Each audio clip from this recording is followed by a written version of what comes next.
And now, one of the problems from Mastering Chemistry in Chapter 1. So I've had a number of folks ask about this one, either before or after class and office hours.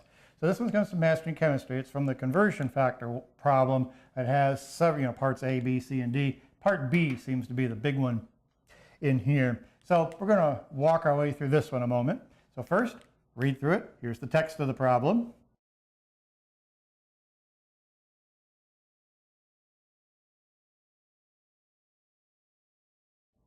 And after the initial, we look at it and go, you're going down this time.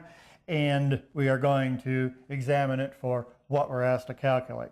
Now, in this particular problem, it's centered on, how much is it going to, they come right out and tell you, how much is it going to cost to drive a certain distance, a certain amount of driving in Europe in a certain vehicle for a week, okay?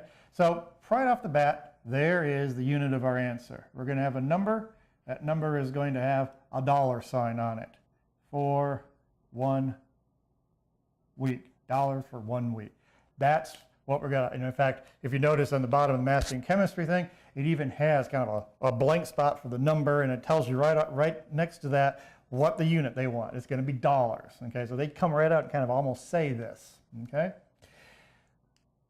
Now clearly the vehicle they're using in here is not some classic American vehicle at 39 miles per gallon. This is more of a classic European vehicle than it is a good solid American vehicle. But that's okay.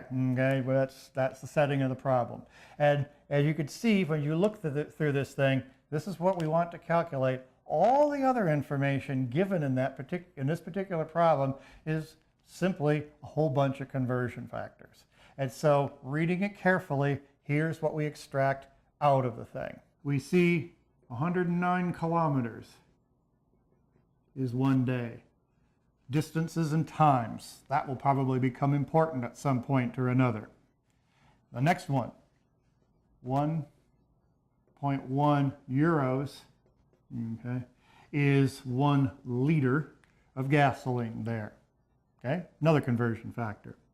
There's the gas mileage next. 39.0 miles is 1 gallon. Okay, got that one. 1 euro is the equivalent of $1.26.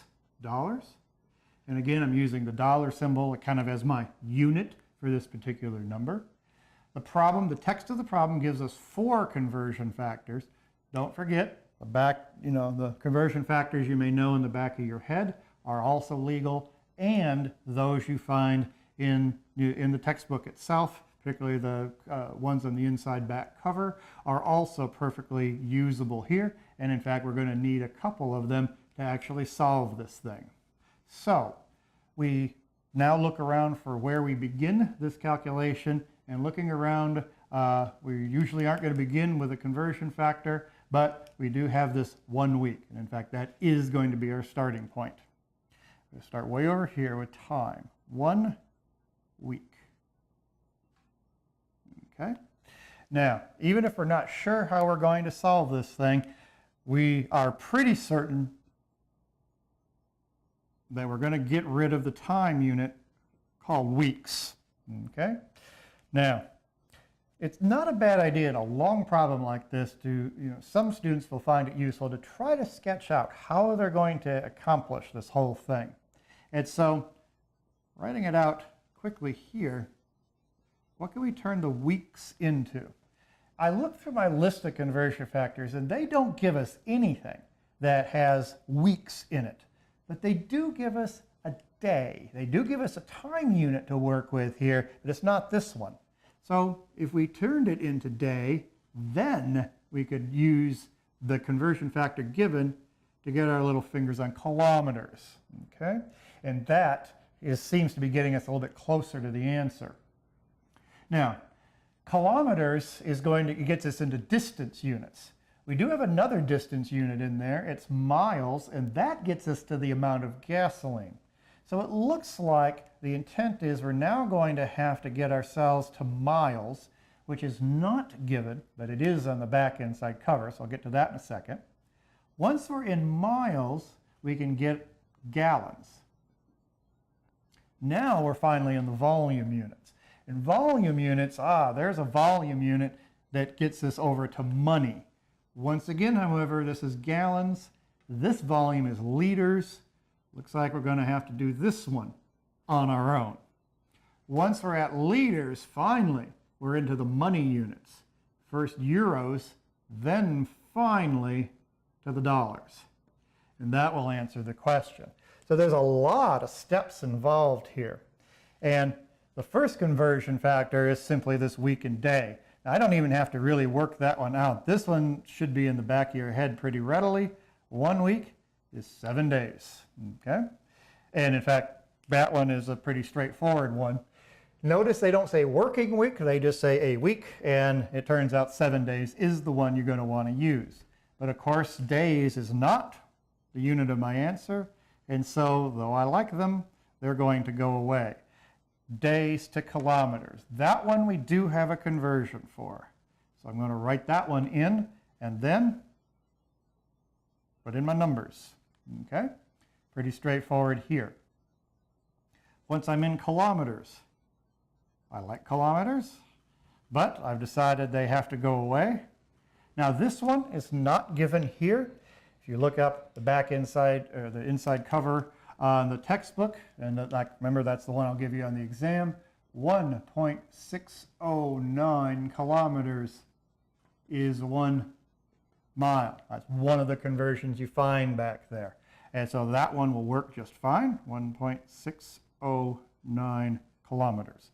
Now I've got my miles, and I can finally go miles to gallons. Miles on the bottom, gallons. I am told that this thing will go 39 miles per gallon. Okay, got that one worked out now. Gallons are now going to have to be turned into liters. And I know gallons on the bottom, liters on top, to get those to cancel. This is another one that isn't here, but it is one of the standard conversion factors on the inside back cover of the text. And the value is 1 gallon is the same thing as 3.7854 liters. Okay, 3.7854 liters. Once I've got liters to euros. We're getting close now. 1 liter is 1.1 euro. And then finally euros to dollars. We're told a euro is $1.26. And there's the whole setup. Out comes the calculator. 1 times 7 times 109 divided by 1.609 divided by 39 times 3.2854 times 1.1 times 1.26. And out pops a number. And when I did it with this one, I got 63.7. $63.70 in gasoline to drive in Europe for that 1 week. Standard conversion factor question. There's no unusual, there's no square cube units. We don't even have this, definition of volume type stuff, but it is a big one with a nice combination of conversions given in the problem. Those we even kind of know in the back of our head, and some we look up from the textbook itself. Together, lots of conversions to get us to the final answer. A pretty straightforward conversion factor problem. A big one, no doubt about that. But, hey, we're getting to be experts on this stuff now, so bring it on. Go forth, calculate. See you later.